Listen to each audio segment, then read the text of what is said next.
Subscribe while your eyes are still open. Soon this story will gently guide you into deep, effortless sleep. Maya civilization. How a Stone Age civilization mastered time, math, and the cosmos. Imagine standing in the humid, dense embrace of the Piton rainforest in what is now northern Guatemala. It is the year 700 AD. The air is thick with the sound of howler monkeys and the drone of cicadas. You are miles from the nearest ocean, embedded in a landscape that is hostile to human habitation. The soil is thin and poor, the rains are unpredictable, and the jungle is relentless in its attempt to consume anything built by human hands. Yet rising above the canopy, piercing the morning mist, are limestone pyramids painted in vibrant reds, creams, and greens. These are not merely piles of stone, they are sophisticated machines of theology and astronomy, aligned with a precision that rivals the instruments of modern science. Around you lies a sprawling metropolis of 100,000 people, a city without wheels, without metal tools, and without beasts of burden. This is the paradox and the miracle of the Maya civilization. To understand the Maya is to confront a fundamental question of human history. How did a culture, technically living in the Stone Age, manage to calculate the length of the solar year with greater accuracy than the Europeans of the same era, map the movements of Venus with an error of only 2 hours over 5 centuries, and invent the mathematical concept of zero, a feat accomplished by only one other civilization in human history? The answer lies not in extraterrestrial intervention, as some pseudoscience would suggest, but in a profound, almost obsessive relationship with time, nature, and the human mind. To appreciate the scale of the Maya achievement, we must first strip away the common misconceptions of the primitive.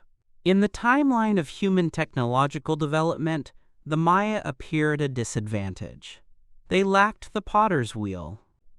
They had no horses, oxen, or donkeys to carry loads or pull plows.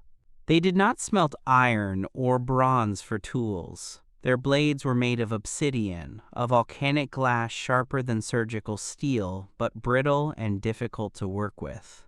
They did not use the wheel for transport, likely because the dense jungle and limestone terrain made roads difficult to maintain for wheeled vehicles, and they had no animals to pull them. Yet within these material constraints, they engineered a civilization of immense complexity. They turned their limitations into a unique trajectory of intellectual evolution.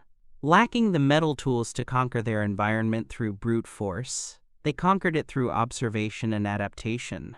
They became the ultimate intellects of the ancient world, turning their gaze upward to the stars and inward to the abstract realms of mathematics. The foundation of this intellectual empire was, paradoxically, the mud. The Maya lowlands are a challenging environment for agriculture. The topsoil is thin and rests on a shelf of porous limestone. When it rains, the water drains away almost instantly into underground cave systems, leaving the surface dry. To sustain populations that numbered in the millions across the Yucatan Peninsula, Belize, Guatemala, and western Honduras, the Maya had to become master hydrologists and agronomists. They did not merely slash and burn the jungle, as was once believed. They engineered it. They terraced the hillsides to capture soil and water. They drained the swamps, creating raised fields known as chinampas, which allowed them to control the moisture levels for their crops and produce multiple harvests a year. This was a form of intensive bioengineering. The maize they grew was the result of thousands of years of selective breeding, transforming a wild grass called teosinte into the caloric powerhouse that is corn. But corn alone is not enough. It lacks certain essential amino acids and niacin. The Maya developed the process of nixtamalization, soaking the corn in an alkaline solution of lime and water. This chemical process releases the nutrients, preventing malnutrition and pellagra. This was chemistry applied to survival, the first step in the scientific method that would come to define their culture. With a stable food supply, the Maya turned their attention to the administration of their growing society. Unlike the Roman Empire or the Incas, the Maya were never a single unified political entity. They were a tapestry of rival city-states, much like classical Greece. Tikal, Calakmul, Palenque, Copan, and dozens of others operated as independent polities, bound together by a shared culture, religion, and language, but constantly at each other's throats. This political fragmentation drove competition, not just in warfare, but in art, architecture, and science. A king, or Kuhul Ajau, asserted his right to rule not just through lineage, but through his ability to intercede with the cosmos. To prove his divine connection, he needed to predict the future. He needed to know exactly when the rains would come, when the harvest should be planted, and when the gods demanded sacrifice. Thus, science became the handmaiden of kingship. The priest astronomers of the Maya courts were the most valuable assets of the state, tasked with mapping the chaotic movements of the heavens and imposing order upon them. The primary tool for this imposition of order was mathematics.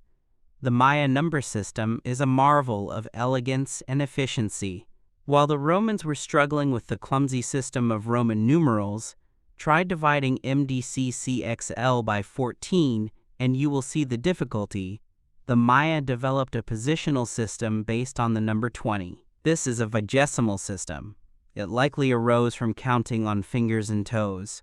In this system, there were only 3 symbols to learn. A dot represented 1, a bar represented 5, and a shell-like symbol represented 0.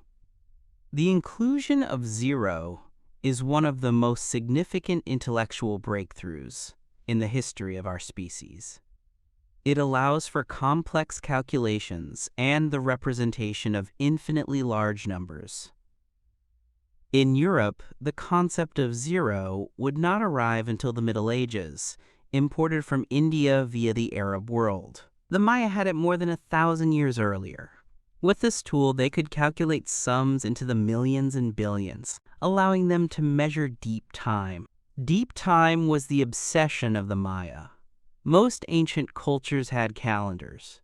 Farmers need to know when to plant, and sailors need to know the tides.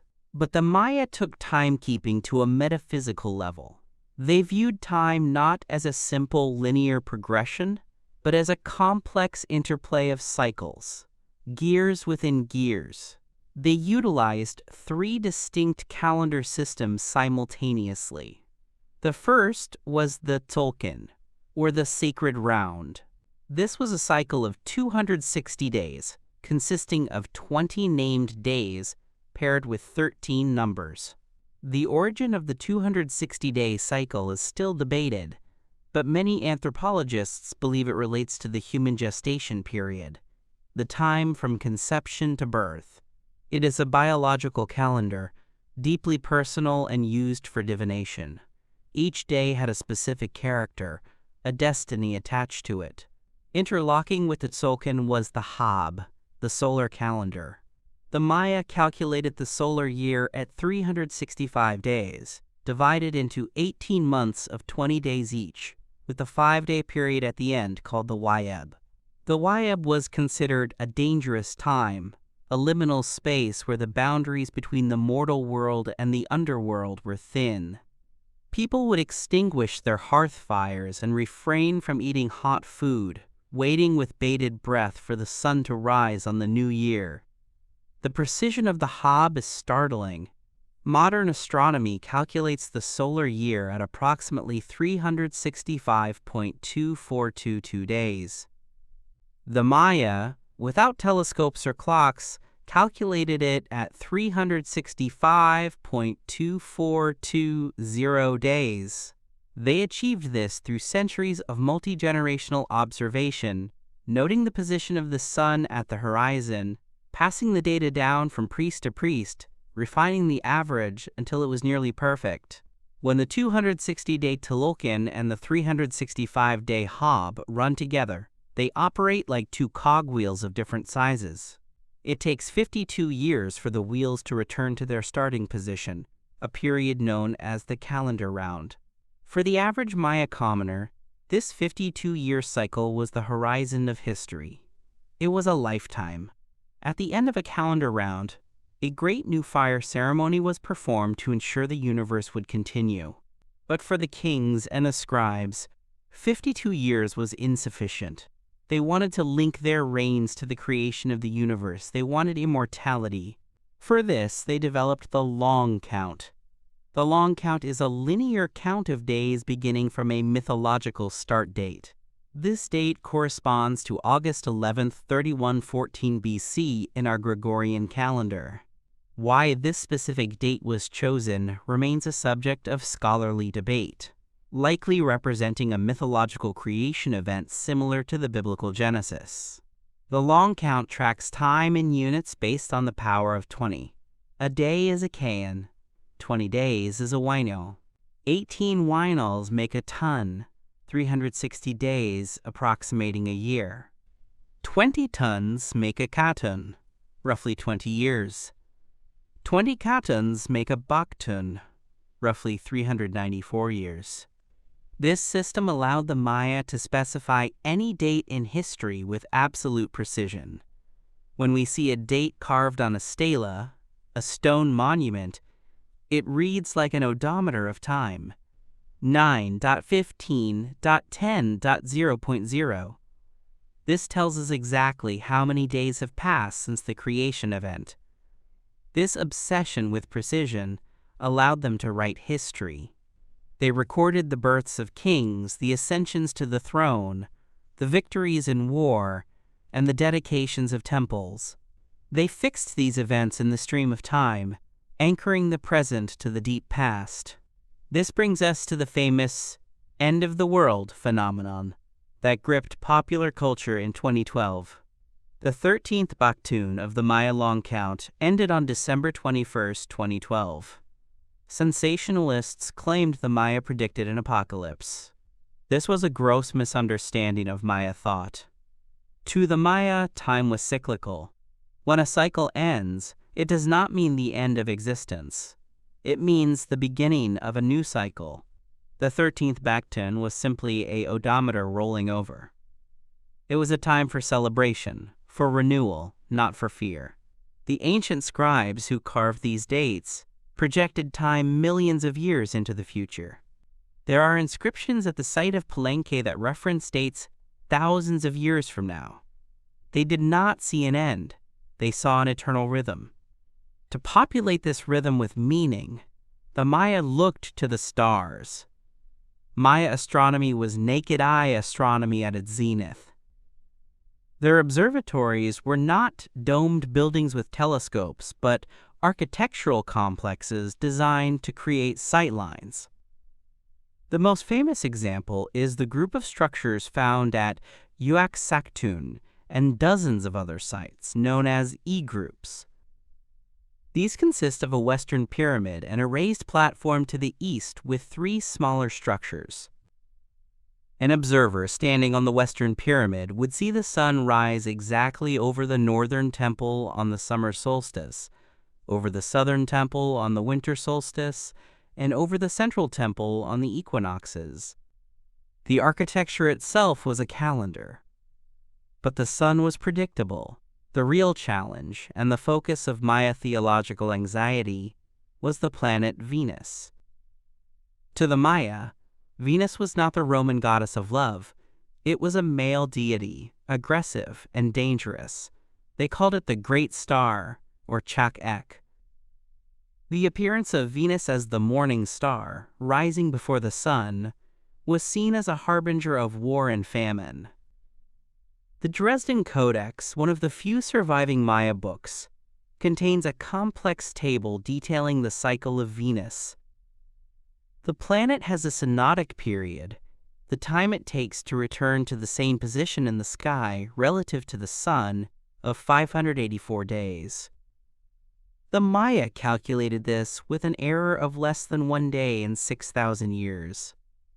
They knew that 5 Venus cycles equaled exactly 8 solar years. This harmonization of the planetary cycles was seen as evidence of a grand cosmic order, a divine mathematics that governed the universe. The kings used this knowledge to schedule their wars. We have evidence of Star Wars conflicts timed to coincide with specific heliacal risings of Venus, ensuring that the king's aggression was aligned with the movement of the celestial warrior. Eclipses were another source of terror and fascination. The Maya understood that eclipses occurred at the intersection of the moon's path and the sun's path. In the Dresden Codex, there are tables predicting solar and lunar eclipses. They did not necessarily understand the orbital mechanics of the Earth revolving around the sun.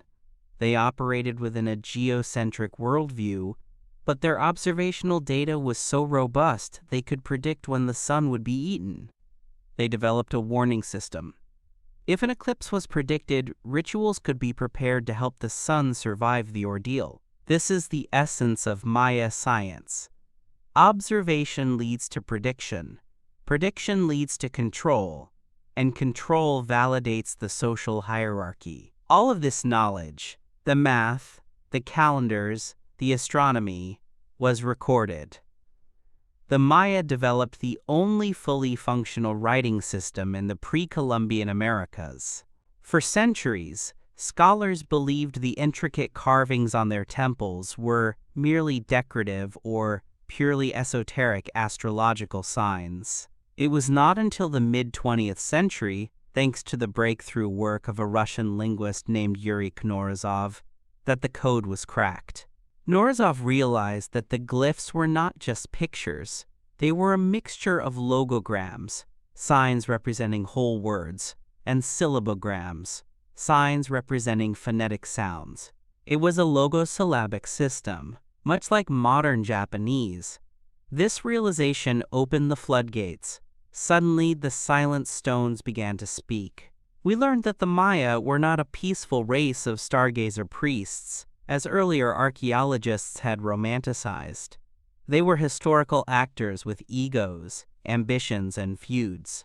The deciphered texts revealed a political landscape of intense volatility. The Classic period, spanning roughly from 250 AD to 900 AD, was dominated by the struggle between two superpowers, the Snake Kingdom of Calakmul and the Mutile Kingdom of Tikal. This was a Cold War that frequently turned hot. They fought through proxies, arranged dynastic marriages to secure alliances, and engaged in direct conflict. The inscriptions tell stories of capture and sacrifice. When a rival king was captured, he was not merely executed. He was often kept for years, displayed in rituals, forced to play the ball game, and eventually sacrificed to nourish the gods. The ball game, played with a heavy rubber ball in a masonry court, was a reenactment of the Maya creation myth, where the hero twins defeated the lords of the underworld. It was sport, ritual, and political theater rolled into one. The movement of the ball represented the movement of the sun. The game was deadly serious. Sometimes the losers were killed, but sometimes the winners were the high-value offering. The architecture that housed these dramas was built without metal tools, yet it displays an engineering prowess that is difficult to comprehend. The Maya invented the corbelled arch. While not as structurally efficient as the Roman true arch, it allowed them to construct the stone roof vaults that define their temples. They built massive reservoirs, lined with clay and paved with stone, to catch rainwater.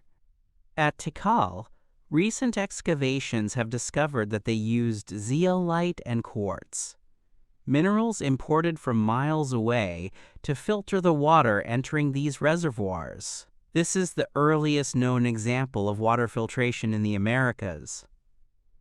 They were drinking water as clean as what comes out of a modern tap, in the middle of a jungle city. They built sakbiab, or white roads, raised causeways of limestone plaster that connected their cities. These roads were leveled with precision, cutting through swamps and jungles, glowing white in the moonlight, arteries of trade and pilgrimage. Trade was the lifeblood of the Maya economy. Although they had no beasts of burden, they had a vast network of canoe and porter routes. They traded jade, the most precious substance in their world, representing life and breath. They traded obsidian for blades, cacao beans which were used as currency, colorful bird feathers from the quetzal and macaw, salt, and cotton. This trade spread ideas as well as goods. The artistic styles, the writing system, and the astronomical knowledge diffused across the region, creating a Maya sphere that transcended the political boundaries of the warring city-states. But the sophistication of the Maya makes their sudden decline all the more mysterious. In the 9th century AD, the great cities of the southern lowlands, Tikal, Palenque, Copan, began to fail. Construction stopped. The long count dates ceased to be carved. The divine kings vanished. The population plummeted. The jungle reclaimed the plazas. This is known as the classic Maya collapse. It is one of the greatest debates in archaeology. For a long time, scholars looked for a single smoking gun, a catastrophic earthquake, a plague, or a foreign invasion. But the science of today paints a more complex picture, one of threat multipliers. Paleoclimatology, the study of ancient climates, has provided a crucial piece of the puzzle. By analyzing stalagmites in caves and sediment cores from lakes, scientists have reconstructed the rainfall patterns of the 9th century. They found evidence of a series of severe, prolonged droughts. These droughts hit at the worst possible time. The Maya population had swelled to its maximum limit. The landscape was engineered to the breaking point. Deforestation for agriculture and for burning lime for plaster had degraded the soil. When the rains failed, the reservoir systems dried up. The crops withered. However, drought alone does not destroy a civilization. It was the rigidity of the political system that turned a crisis into a collapse. The power of the Ku'uholajau rested on his ability to guarantee the rains through ritual. When the rituals failed, the social contract was broken. The people lost faith in the institution of kingship. As resources became scarce, warfare intensified. The inscriptions from the terminal classic period show a desperate increase in conflict, not just between cities, but within them. Nobles fought for scraps of power. Walls were built across the grandiose plazas of the cities, utilizing stones torn from the temples for defense. The people eventually voted with their feet. They abandoned the starving, war-torn cities of the south and migrated north to the Yucatan or into the highlands. The collapse was not an extinction. It was a demographic and political transformation. The post-classic period saw a new kind of Maya civilization emerge in the north, centered around cities like Chichen Itza and later Mayapan. These cities were different. They were more cosmopolitan, showing influence from central Mexico, specifically the Toltecs. The absolute power of the divine king was diluted. Chichen Itza appears to have been ruled by a council of nobles, a multipole. They focused more on trade and less on dynastic ego. They continued the astronomical traditions. The El Castillo Pyramid at Chichen Itza is a famous solar calendar, casting a shadow of a serpent slithering down the steps on the equinox. But the culture had changed. They were resilient. They adapted. When the Spanish arrived in the early 16th century, the Maya were not a lost civilization. They were still there, living in populous cities, fighting wars, and trading. The conquest of the Maya was far more difficult for the Spanish than the conquest of the Aztecs or Incas. There was no single emperor to kidnap and control. There were dozens of independent provinces. It took the Spanish more than 150 years to fully subdue the Maya region. The last independent Maya kingdom, Nojpatan, located on an island in Lake Pitan Itza, not far from the ancient ruins of Tikal, did not fall until 1697. This was nearly 2 centuries after Columbus. The collision of the Maya and the European worlds resulted in a cultural catastrophe. The Spanish friars, particularly Bishop Diego de Landa, viewed the Maya books, the repositories of thousands of years of history, science, and theology, as works of the devil. In a tragic act of auto da fe in 1562, Landa burned the Maya libraries. He wrote, "We found a large number of books in these characters, and, as they contained nothing in which were not to be seen as superstition and lies of the devil, we burned them all, which they regretted to an amazing degree, and which caused them much affliction." Of the thousands of books that must have existed, only 4 partially survived the flames and the ravages of time: the Dresden, Madrid, Paris, and Grolier codices. The burning of these books is equivalent to the burning of the Library of Alexandria. It wiped out the collective memory of a civilization. We lost their literature, their philosophy, their recipes, their poetry.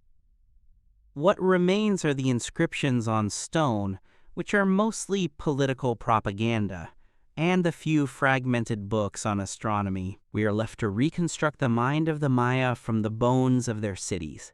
Despite this devastation, the Maya did not vanish. This is the most important correction to the popular narrative. We often speak of the Maya in the past tense, as a mystery to be solved. But there are over 7 million Maya people living today in Guatemala, Mexico, Belize, and Honduras. They speak more than 30 distinct Maya languages. They still grow maize, beans, and squash. In the highlands of Guatemala, the 260-day calendar is still kept by daykeepers, used for prayer and divination, an unbroken lineage of timekeeping stretching back 3,000 years. The weavers still incorporate the ancient symbols of the cosmos into their textiles. The Maya struggle today is not against drought or ancient kings, but against discrimination, political marginalization, and the loss of land. But their resilience is the true legacy of their ancestors. As we look back at the classic Maya, we see a mirror of our own situation. They were a civilization of high achievement, capable of immense intellectual feats, building monumental works that awed the senses. They were masters of their environment, modifying the earth to feed millions. But they were also fragile. They were bound by a political ideology that could not adapt to changing circumstances. They pushed their environment to the brink, and when the climate shifted, their system crumbled. The study of the Maya is not just an exercise in exotic history. It is a case study in human sustainability.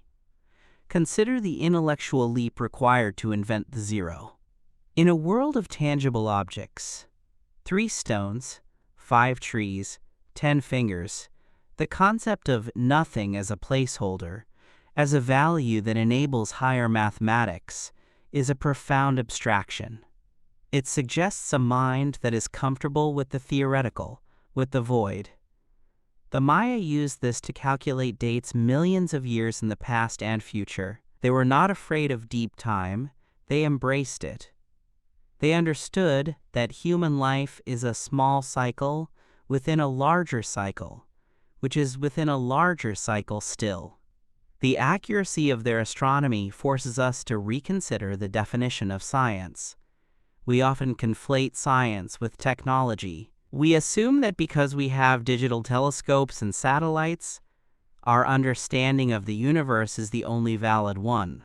But the Maya achieved a functional, predictive understanding of the cosmos using only the naked eye and a fixed line of sight.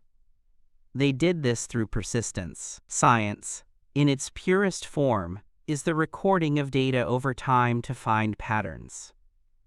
The Maya were the ultimate pattern seekers. They saw the pattern of Venus, the pattern of the seasons, the pattern of the eclipses. And they believed that if they could understand the pattern, they could participate in the divine maintenance of the world. The layout of their cities reflected this cosmic order. Tikal is not a grid, like a modern city or a Roman camp. It is a cluster of nodes connected by causeways, mimicking the constellations. The temples represent mountains. The plazas represent the primordial sea of creation. To walk through a Maya city was to walk through a myth. Every step was a reenactment of the sacred story. The king was the axis mundi, the world tree, connecting the underworld, the earth, and the heavens. When he stood atop the pyramid, wearing the heavy jade mask and the quetzal feather headdress, he was not just a man. He was the conduit for the energy that kept the sun moving. This burden of kingship was immense. The art of the Maya is filled with images of bloodletting. The king and queen would pierce their tongues, ears, and genitals with obsidian blades or stingray spines. The blood would drip onto paper, which was then burned. The rising smoke was the food of the gods. This creates a gruesome image for the modern mind, but in the context of their worldview, it was an act of supreme responsibility. The gods gave their blood to create humans. In the Maya creation myth, humans are made of maize dough and divine blood, and so humans must give blood back to sustain the gods. It was a reciprocal relationship. The king suffered for his people. If he failed to bleed, the universe might stagnate. The intricacies of the Maya script also reveal the importance of the individual artist. Unlike Egyptian hieroglyphs, which remained relatively static, Maya calligraphy was fluid. Scribes had handwriting. They signed their works. We know the names of some of these royal scribes. They were often younger sons of the royal family, trained in the arts and sciences. They painted the ceramic vessels that were used for drinking chocolate, a Maya invention, and for burial offerings. These vessels depict scenes of court life, of gods and monsters, often accompanied by texts that describe the owner of the cup and its contents. This is the drinking vessel for fruity cacao of the Lord of the Rabbit Stone. These intimate glimpses humanize the stone monuments. We see them joking, boasting, and praying. Let us delve deeper into the mechanics of their Stone Age technology. The construction of a pyramid-like Temple YV at Tikal, which stands over 200 feet tall, required a mobilization of labor that is staggering. Without beasts of burden, every stone had to be carried or rolled on logs. The limestone was quarried locally. When fresh, limestone is soft enough to be cut with stone tools, but it hardens when exposed to the air. This property was exploited perfectly, but the real miracle was the plaster. The Maya covered their cities in stucco. To make this plaster, they had to burn limestone at extremely high temperatures. This required massive amounts of wood. It is estimated that to cover one large temple complex, they would have to deforest a significant area of the surrounding jungle. This thermodynamic reality links their architectural ambition directly to their environmental collapse. They were literally burning their ecosystem to pave their cities in white brilliance. The water management systems in the northern lowlands, specifically the Puhuthuk region, show a different kind of genius. Here there are no rivers and few cenotes, sinkholes. The Maya built chultans, bottle-shaped underground cisterns, to capture rainwater. They paved the plazas around them to act as funnels. Every drop of rain that fell on the city was channeled into these storage tanks. This allowed them to build dense cities like Uxmal in a land that is essentially a desert for half the year. The governance of water was the governance of life. The role of women in Maya society is another area where epigraphy has revolutionized our understanding. While the Kuhul Ajah was usually male, women played critical roles. We have records of Lady Six Sky, a powerful queen who refounded the dynasty of Naranjo. There are images of royal women participating in bloodletting rituals and standing on the bodies of captives. Lineage was traced bilaterally, meaning the mother's status was just as important as the father's. Dynastic alliances were forged through the marriage of princesses to foreign kings, bringing with them the prestige of their home cities. The collapse of the classic cities did not mean the end of Maya science. The post-classic period, often dismissed as decadent, was actually a time of commercial expansion. The Maya became seafarers. They built large trading canoes that could carry tons of cargo. They circumnavigated the Yucatan Peninsula, establishing ports like Tulum. Columbus encountered one of these trading canoes on his fourth voyage. It was as large as a galley, with a cabin, carrying textiles, obsidian, and cacao. This indicates that the Maya were integrating into a wider Mesoamerican world system. They were trading with the Aztecs in central Mexico and with the cultures of Panama and Colombia to the south. The complexity of their deity pantheon also reflects their scientific observation.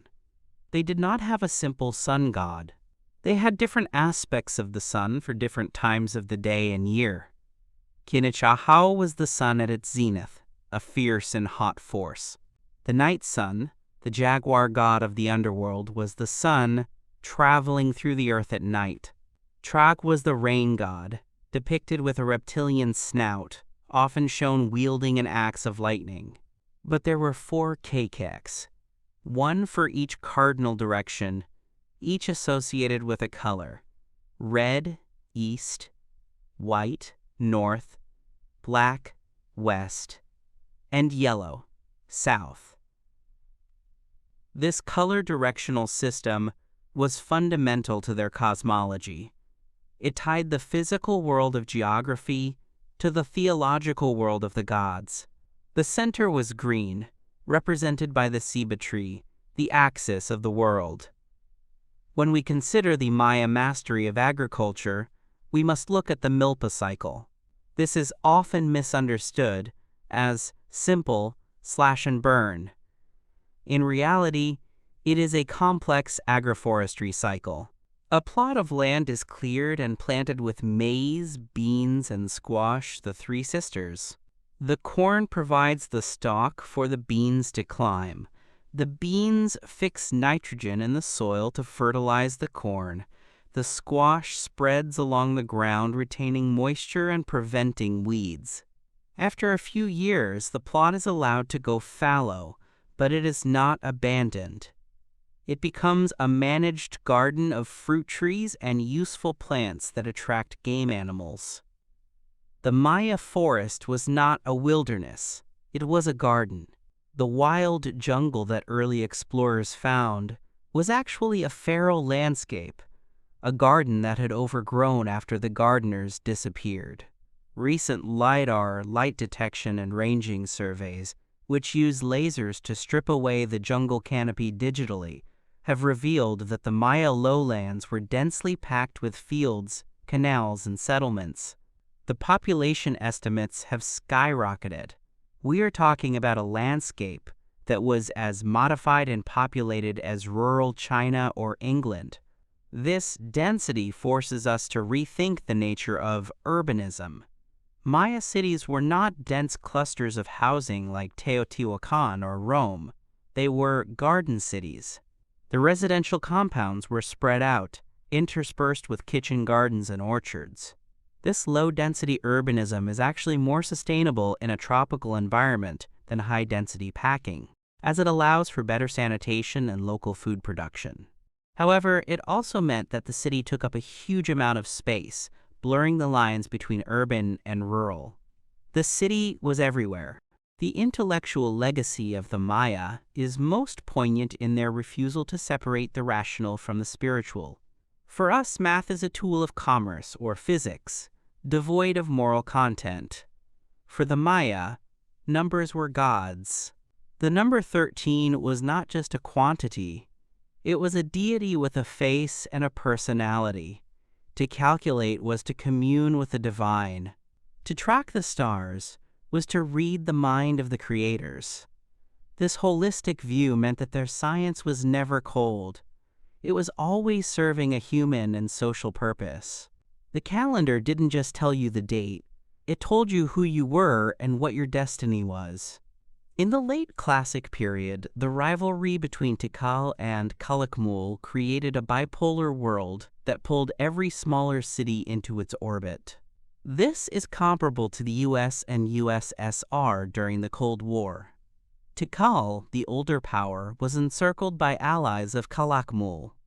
The history of the 7th century is the history of Tikal breaking out of this encirclement under the leadership of a king named Jasa Chan Kowil I. He defeated the Calakmul king in 695 AD, a victory that is celebrated on the soaring temples of Tikal's Great Plaza. This political history is as detailed and dramatic as anything in the history of Europe, filled with betrayals, puppet kings, and glorious restorations. We know the names of these individuals. We know their birth dates. We know who their mothers were. This is not prehistory. This is history. The decipherment of the Maya code has allowed us to hear their voices, but there are still silences. We know very little about the common people. The inscriptions focus on the elite, but archaeology fills in the gaps. Excavations of commoner households show that they had access to imported goods. They ate a varied diet. They practiced domestic rituals, burying their ancestors beneath the floors of their houses to keep them close. The Maya commoner was not a slave.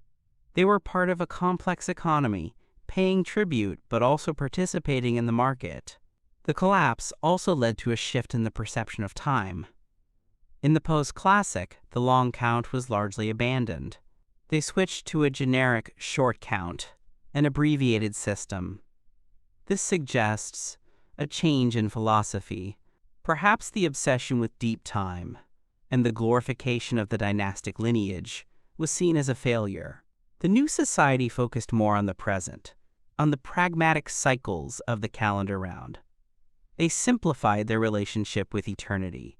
The Spanish conquest brought the Gregorian calendar, Christianity, and disease.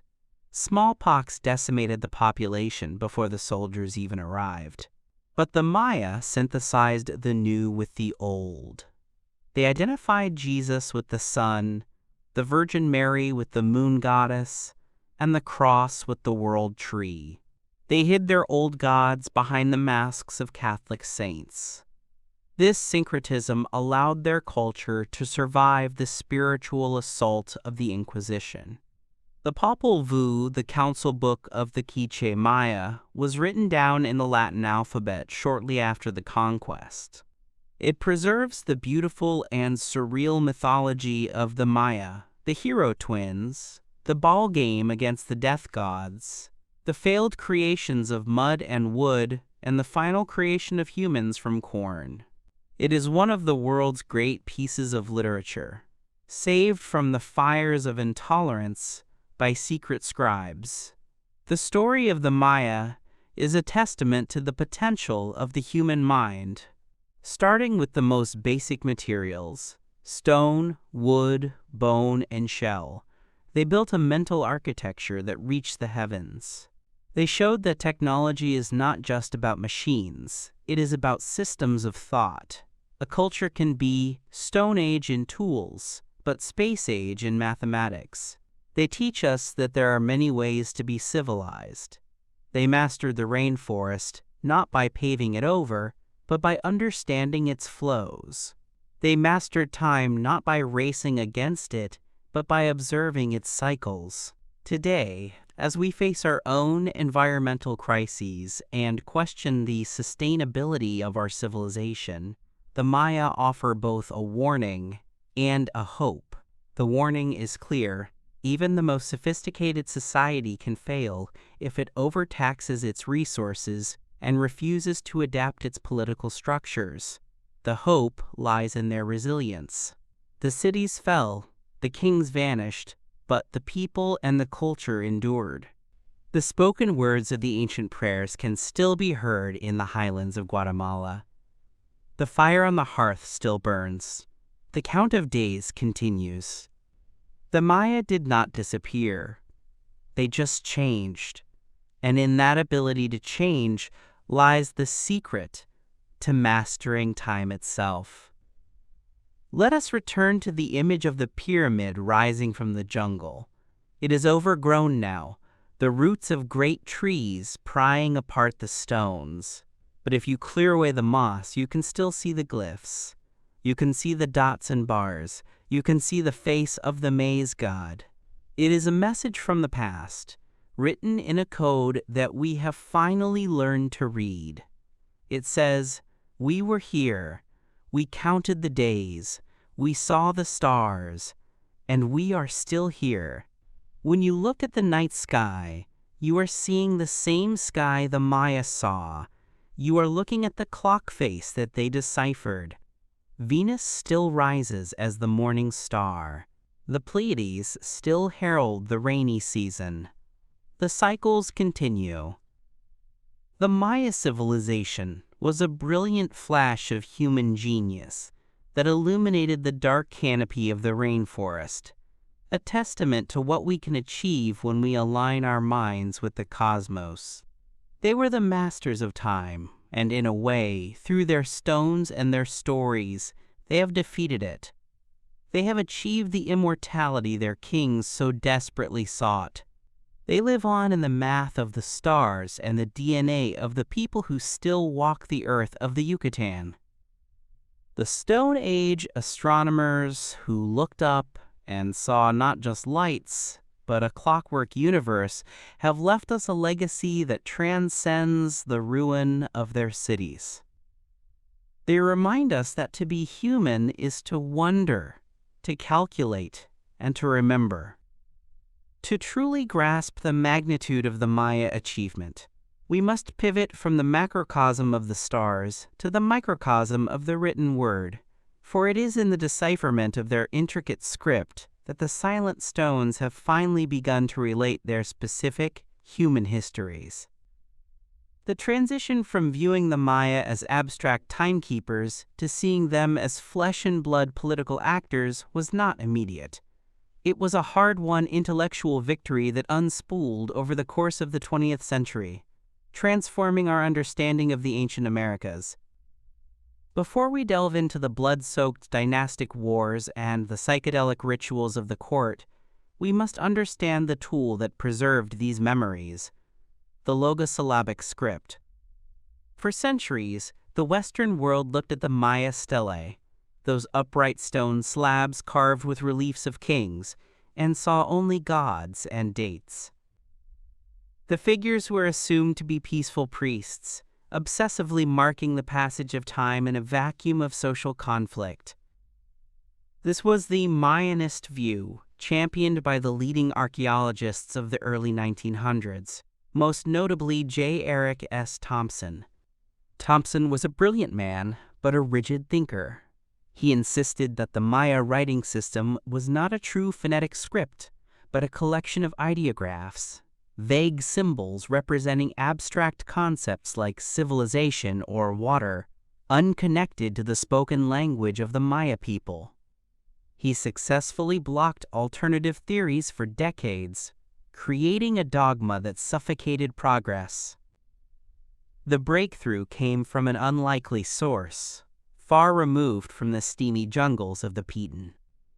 In the devastation of post-World War II Berlin, a young Soviet soldier named Yuri Knorozov found a book lying in the ruins of the Prussian State Library. It was a reproduction of the Dresden Codex, one of the few surviving Maya books. Knorozov took it back to Russia. Working in isolation in Leningrad, behind the Iron Curtain, Unburdened by the academic dogmas of the West and trained in Egyptology and comparative linguistics, Knorozov looked at the glyphs with fresh eyes. He noticed something that Thompson had ignored: the sheer number of signs. A purely logographic system, where one sign equals one word, like Chinese, requires thousands of symbols. An alphabetic system, like English, requires only a few dozen. The Maya script had about 800 signs. This statistical anomaly suggested it was a mixed system, similar to Japanese, combining logograms, whole words, and syllabograms, phonetic sounds. Knorozov's key insight came when he analyzed the alphabet recorded by the 16th century Bishop Diego de Landa. Landa, the man who burned the libraries, had also asked a Maya scribe to write down the Spanish alphabet. The scribe, confused but obedient, had written down Maya symbols that corresponded to the sound of the Spanish letters. When Landa asked for B, the scribe wrote the symbol for B. When asked for K, he wrote Ka. Knorozov realized Landa had not recorded an alphabet. He had unwittingly recorded a syllabary. Knorozov tested this hypothesis on the codex. He looked at the glyph for turkey. In Maya, the word is kuts. The first sign was the one Landa listed as ku. The second sign was unknown. But Knorozov also knew the word for dog was tsul. The glyph for dog started with the unknown sign.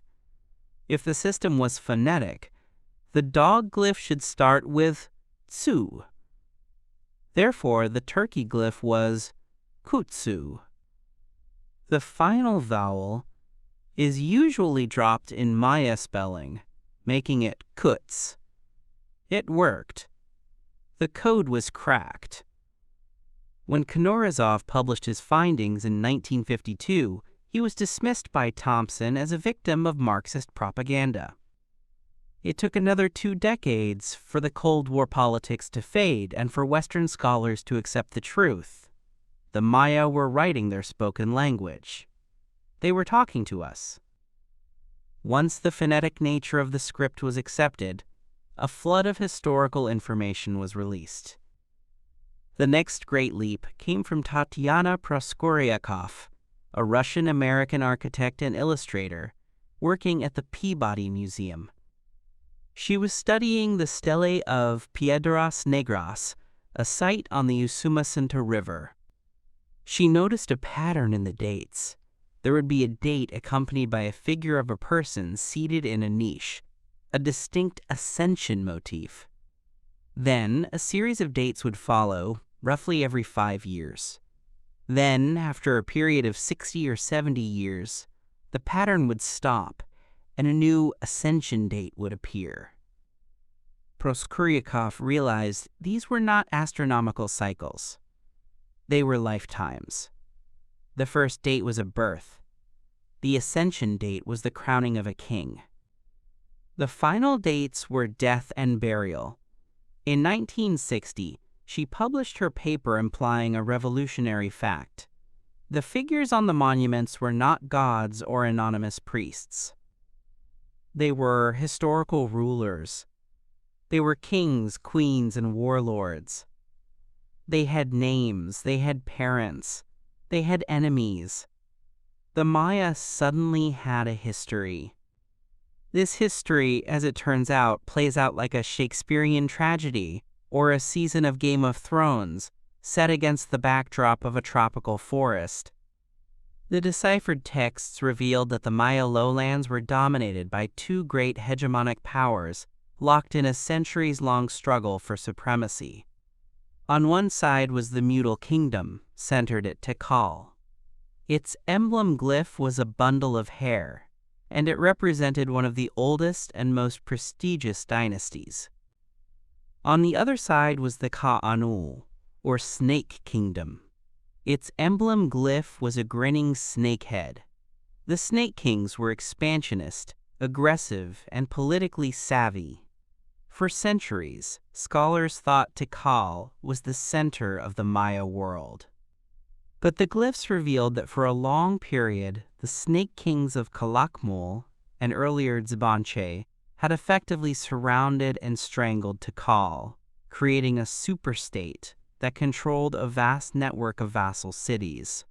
The story of this conflict begins in earnest with a mysterious event in the year 378 AD, a date that appears in the inscriptions of Tikal and several other cities. This event fundamentally changed Maya history and introduces a foreign element that is still debated today. On January 14, 378 AD, the texts say that a man named Siaj Keak, born of fire, arrived at Tikal. He came from the west. The very same day he arrived, the reigning king of Tikal, Chaktok Ichak I, Great Jaguar Pa, entered the water, a euphemism for death. This was not a coincidence. Siaj Keak was likely a general or warlord from the great metropolis of Teotihuacan, located thousands of miles away in the Valley of Mexico, near modern Mexico City. Teotihuacan was the Rome of the Americas, a city of 100,000 people with massive pyramids and a powerful military. The arrival of Siaj Keak represents an entrada, a takeover. He did not crown himself king.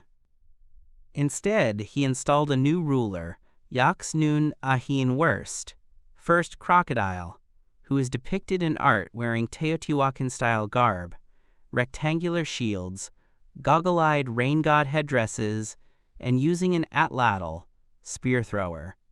This moment marks the integration of the Maya into a wider Mesoamerican world. The Tikal dynasty was rebooted with Teotihuacan DNA, giving it a prestige and power that fueled its early dominance. However, power breeds resentment. The Snake Kingdom, originally based at a site called Tzbanche to the north, began to rise. The Snake Kings were masters of soft power and proxy warfare. They did not always attack Tikal directly. Instead, they seduced Tikal's neighbors. They married their princesses to the kings of Waka, Naranjo, and Caracol. They slowly isolated Tikal. The architect of Tikal's downfall was a snake king named Tunkab Hicks. In 562 AD, the hammer fell. The inscriptions at Caracol, a former ally of Tikal turned client of the snake, boast of a star war against Tikal. The term Star War comes from a glyph showing a star, likely Venus, showering the earth with droplets, symbolizing a war timed by astronomy. In this war, Tikal was crushed. Its king, Wakchankawil, was captured and sacrificed. This event triggered what archaeologists call the Tikal hiatus. For 130 years, no monuments were erected at Tikal. The city didn't die, but it was humbled, stripped of its power, its population likely paying tribute to the snake lords at Calakmul. During this hiatus, the Snake Kingdom reached its apogee under the greatest Maya king who ever lived, Uknum Chin II, known as Uknum the Great. He ruled from Calakmul for 50 years, 636 to 686 AD. He was the Kalumt, a title that transcends king. It means high king or emperor of kings. He was the puppet master. We see his name signed on the monuments of cities all over the Maya world, overseeing the accessions of their local rulers. He created a Pax Maya, a political order held together by the threat of the snake military and the web of dynastic marriages. But empires that rise by the sword are often unstable. Tikal was quietly rebuilding its strength, waiting for the old lion of Calakmul to die. The revenge of Tikal is one of the most dramatic narratives in the inscriptions. In 682 AD, a new king ascended the throne of the beleaguered city, Jasa Chan Kawil I. He was young, ambitious, and obsessed with restoring the glory of his ancestors. He spent the early years of his reign strengthening his defenses and drilling his army. In 695 AD, on a date carefully chosen to echo the past, he launched a campaign against Calakmul. The Snake King at the time was Yichak Kak, Fiery Claw, the successor to Yuknum the Great. The armies clashed, likely in the swampy Bejos between the two cities. Tikal won. The text at Tikal triumphantly declares that Jasa brought down the flint and shield of the Snake King. He captured the effigy of the snake god, the patron deity of Calakmul, and brought it back to Tikal to be humiliated. This victory broke the stranglehold of the Snake Kingdom.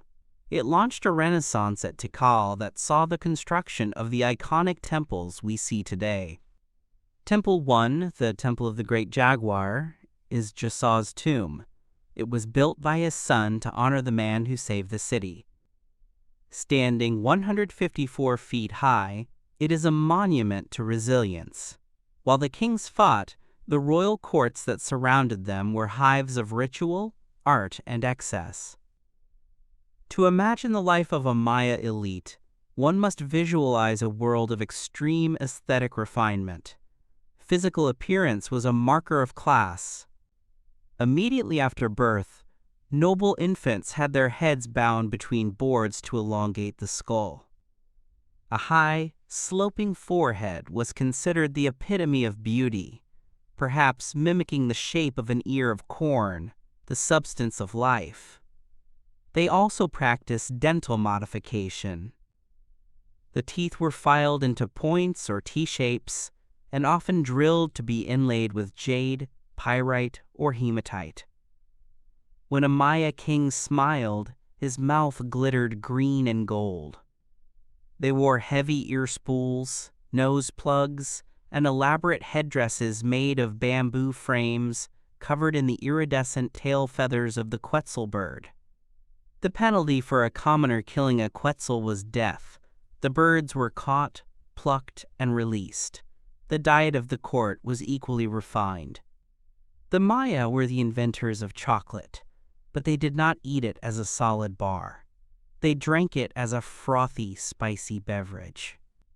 The cacao beans were ground, mixed with water, chili peppers, vanilla, and sometimes maize gruel.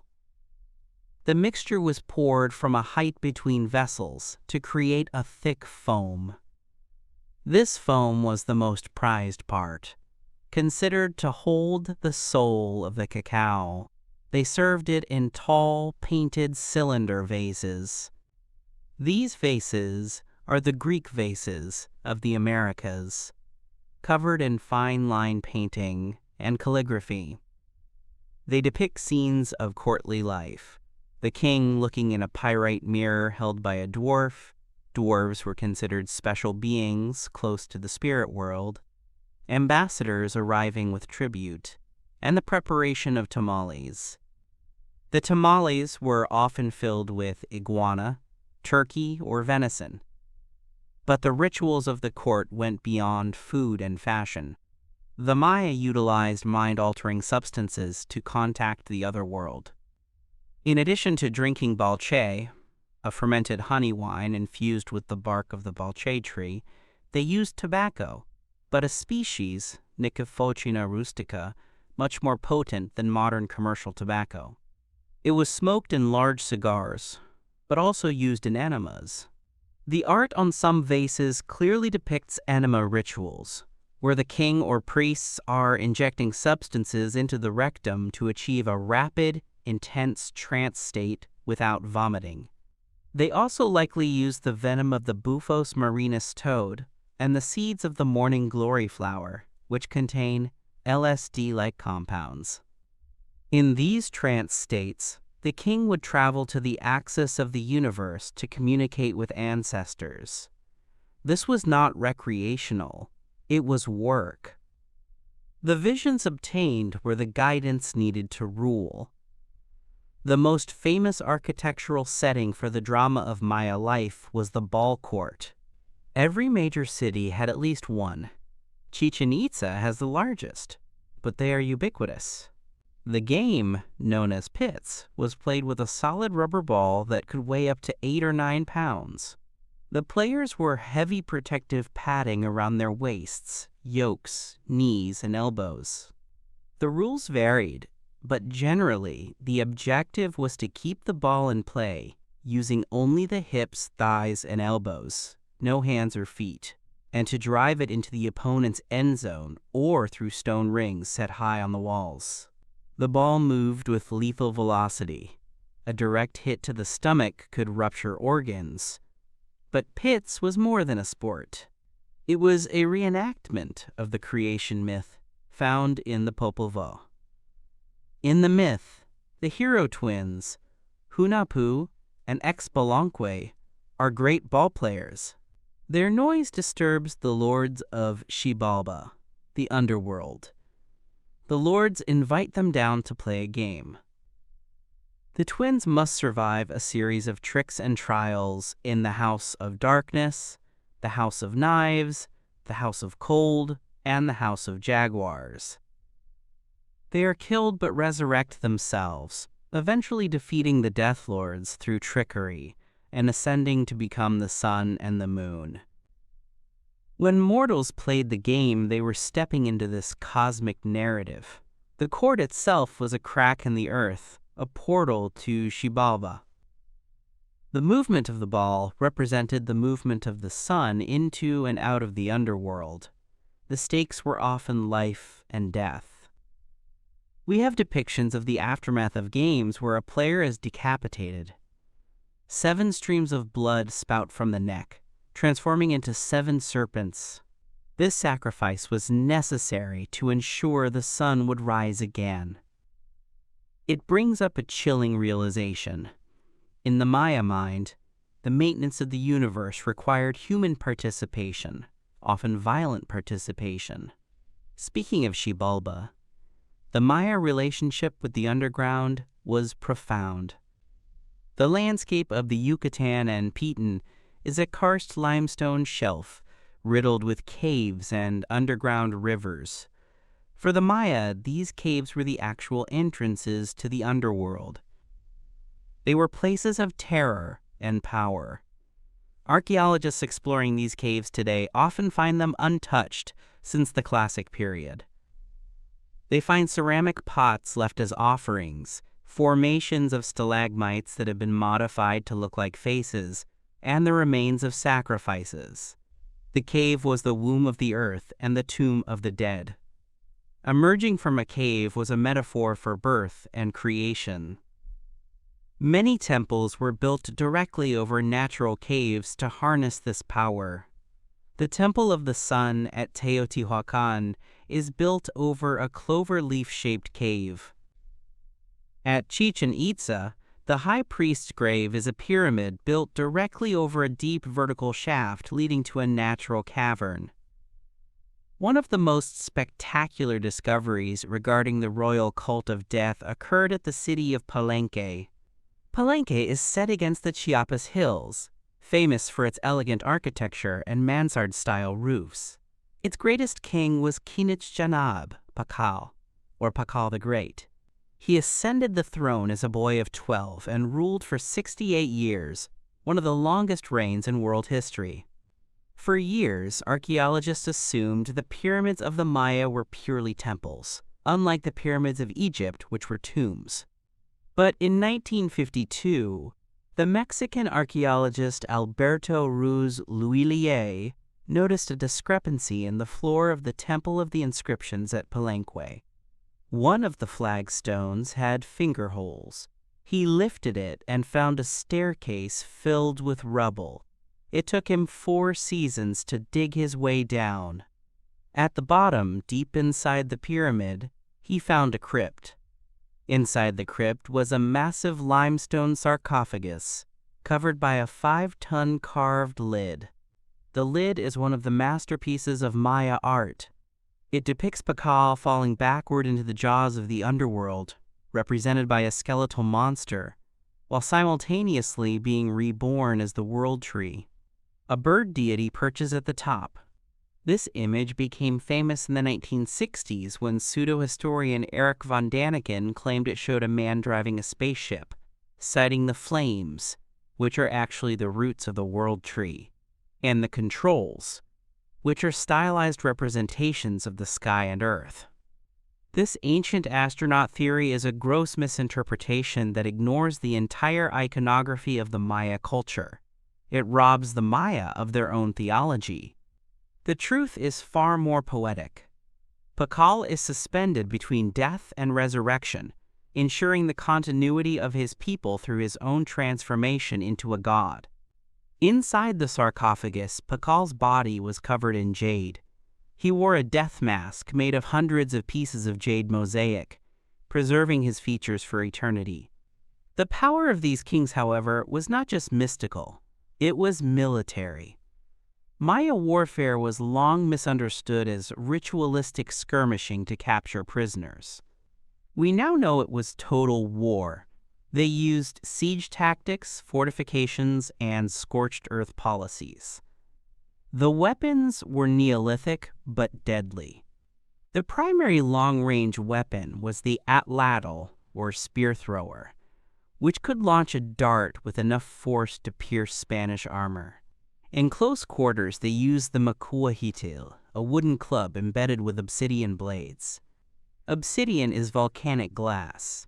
When fractured, it creates an edge that is molecule thick, sharper than a diamond scalpel. A blow from a makuahuitl could decapitate a horse, as the Spanish conquistadors later horrifiedly reported. They also used spears tipped with flint and slings that fired stones with concussive force. The logistics of these wars were complex. Campaign seasons were dictated by the agricultural cycle and the rains. You cannot march an army through the Piton during the rainy season. The mud is impassable.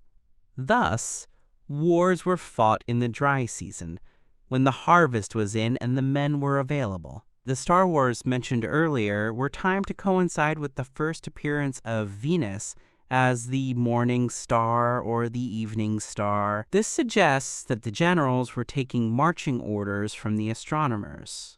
If the planet was not in the right position, the attack was delayed. This intersection of tactical necessity and astrological mandate is a defining feature of Maya strategy. As the classic period progressed towards its end, the warfare changed. It became less about capturing kings and more about survival. In the Petex Batun region, we see the tragic story of the city of Dos Pilas. Dos Pilas was founded by a renegade prince from Tikal and became a major military power. But around 760 AD, the system collapsed. The archaeological record shows a frantic attempt to fortify the city. The beautiful palaces were dismantled. The carved stones, once recounting the glory of the kings, were ripped from the facades and stacked into crude defensive walls. 2 concentric walls were built around the central plaza. The people were huddling inside the ceremonial center, terrified of whatever was coming from the jungle. The siege was successful. Dos Pilas was overrun and abandoned. This pattern repeated across the lowlands. The collapse was not a gentle fading of the light. It was a violent, chaotic breakdown of order, where neighbor turned against neighbor. Yet even in the decline, there were moments of innovation. As the southern cities fell, the northern cities rose. Chichen Itza developed a new political model. Instead of one divine king, it utilized a multipole or council system. This seems to have been an attempt to prevent the ego-driven disasters that destroyed the South. The art of Chichen Itza is different. It shows processions of warriors, not just the singular king. It shows a more militarized, cosmopolitan society that incorporated influences from central Mexico. They built the massive Temple of the Warriors, surrounded by 1,000 columns. They traded gold from Panama and turquoise from the American Southwest. The resilience of the Maya is evident in how they reinvented themselves. When the vertical hierarchy of the divine king failed, they pivoted to a more horizontal, merchant warrior structure. Let us zoom in on the specific role of women in these political machinations. The inscriptions have given us the biography of Lady Six Sky, Wak Shanil Ajao. She was a princess of Dos Pilas, the daughter of a powerful king.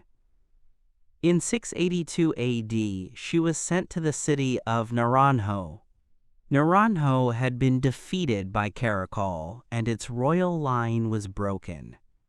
She was sent not just to marry, but to rule.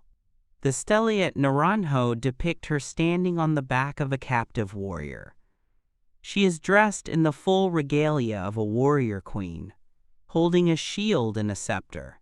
She did not just provide an heir, she conducted rituals, perhaps even led troops. She re-established the dynasty and made Naranjo a power player again. She is a testament to the fact that while Maya society was patriarchal, high-status women could wield immense authority, acting as the linchpins of the intercity alliances. Another fascinating figure is the Red Queen of Palenque. Found in a temple adjacent to Pacal's, her sarcophagus contained a woman covered in cinnabar, a toxic red mercury mineral that stained her bones bright red. She was buried with a malachite mask and thousands of pieces of jade. DNA testing suggests she was not related to Pacal by blood, implying she was his wife, likely Lady Tagapu Aja. The specific detail of the cinnabar is important. Red was the color of the east, of the rising sun, of blood, and of life force. Covering her in red was a spell to ensure her vitality in the afterlife. The toxicity of the substance meant that her tomb was effectively a hazardous zone, protecting her remains from looters and insects alike.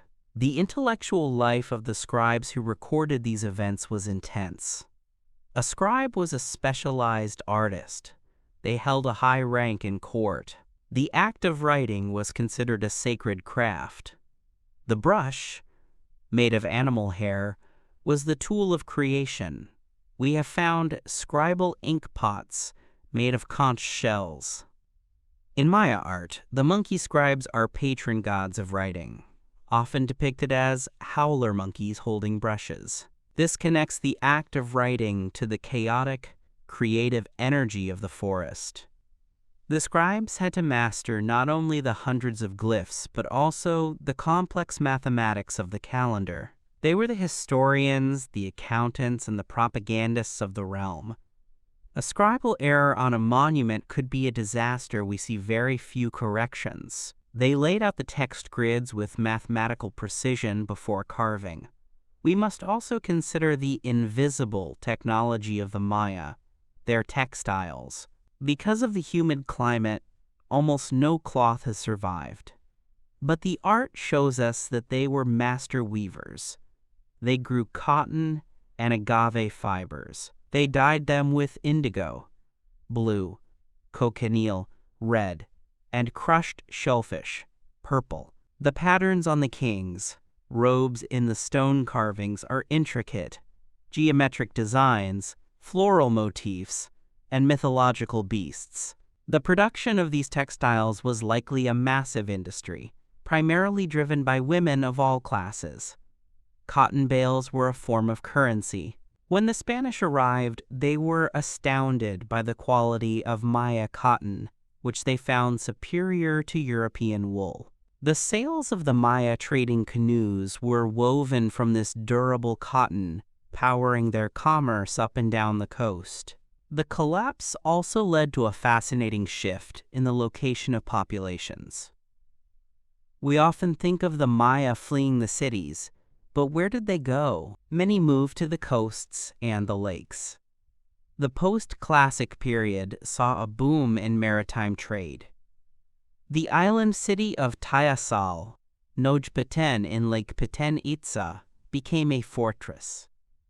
It was here that the last Maya independent kingdom held out. The Spanish missionaries who visited Tayasal in the early 1600s described a thriving city with temples gleaming white in the sun, packed with people who still worshipped the old gods. They saw the, quote, column of the sky, a great idol, and libraries of bark paper books.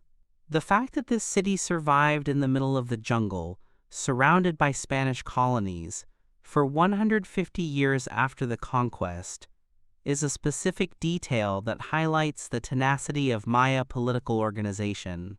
They learned how to play the Spanish game, negotiating, trading, and retreating when necessary, until the sheer force of gunpowder and disease finally overwhelmed them in 1697. Even the mysterious abandonment of the cities has a specific, relatable detail: the floor sweepings. Archaeologists excavating the rapidly abandoned structures of the Terminal Classic often find de facto refuse items left behind in a hurry. But in some elite residences, they find something else: rituals of termination. Before leaving a house for the last time, the Maya would often smash the ceramic vessels, scatter the pieces, and burn copal incense. They would kill the house. This was a way of desanctifying the space, ensuring that the spirits of the ancestors would not be trapped there. It suggests that the abandonment was not always a panicked flight, but sometimes a sorrowful, deliberate closure. They didn't just run away, they said goodbye. To understand the Maya fully, one must also look at their concept of the way, pronounced Y. The way is a spirit companion. Every person, and specifically every king, had a supernatural animal counterpart. We see these depicted on the vases: jaguars wearing scarves, dancing opossums, skeletal centipedes. The king was the human, but his soul was linked to the jaguar. If the jaguar was hurt in the spirit world, the king would fall ill. This duality is central to their psychology. They did not see themselves as separate from nature. The boundary between the human and the animal was porous. In the deep jungle nights when the jaguar screamed, the king was speaking. This deep connection to the environment brings us back to the agricultural specifics. The discovery of dark earth in Maya plots suggests they were using composting techniques similar to the terra preta of the Amazon. They were enhancing the soil with charcoal, broken pottery, and organic waste to retain nutrients. They also practiced silviculture, farming trees. They encouraged the growth of the Ramon tree, bread nut, which produces a nutritious nut that can be stored for months. The bread nut was likely a famine food, a backup when the maize failed.